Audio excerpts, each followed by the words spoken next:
Day 85, Allen Ginsberg. Allen Ginsberg was from everything that I've studied way above his time, way ahead of his time. He had a huge heart. He's an excellent example of somebody who used his privilege as a white man for good. And I mean, for lack of a better term, this guy was a real one.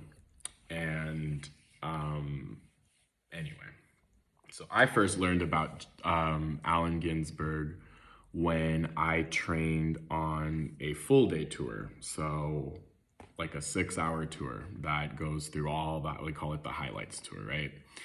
And we would talk about him. I would talk about him at City Lights, which I've mentioned, which I've made a whole mentioned in different videos, started by Lawrence Ferlinghetti. Allen Ginsberg was arguably the most influential member of the Beat generation, the Beatniks. So he went to Columbia University, but even going back as in his teenage years, Allen was super involved, interested, and concerned with political issues. And I remember studying that he would regularly write letters to the New York Times. His mom was a communist. He was a proud member of the Communist Party. His dad would recite Tolstoy, I remember reading. So he had these very eccentric parents that more or less created an environment where he could be open-minded, explore, etc. So it makes a lot of sense that he would go on to lead a movement known for rejecting militarism, capitalism, welcoming things like freedom of sexual expression, etc. He was also very involved in Eastern religions, and I'm pretty sure he was a practicing Buddhist. So, 1956-57, he published a book called Howl and Various Other Works, I'm pretty sure is what it's called. The main poem of that book is Howl, and Howl is the defining manifesto of the Beat generation.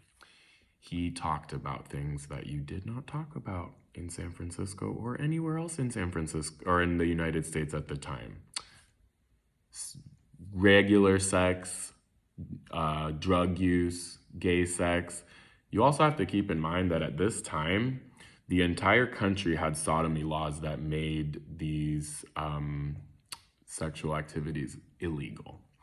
So they ended up, and I've talked about this extensively in other videos, but this ended up being a landmark case for freedom of speech, First Amendment in the United States, is that they threw him in jail, and I don't know if it was actually Lawrence Ferlinghetti, the owner of the bookstore and printing press, or if it was his office manager, or if it was all three of them, but they threw a couple of these guys in jail, and then they were later on acquitted. Because again, the judge ruled that due to freedom of speech, he did in fact have the right to publish his poem. So anyway, Allen Ginsberg was also, he's also credited with kind of bridging the Beat generation, which was 50s, with the Summer of Love and kind of that counterculture.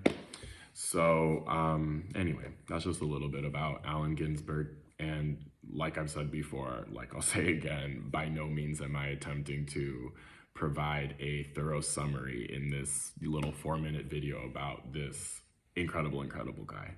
So please do some more research. I don't always ask you about that with my other videos, but yeah, very ahead of his time, very much embodied the spirit and the attitude and the culture that we have here in San Francisco and that we've historically tried to preserve. So thank you, Allen Ginsberg.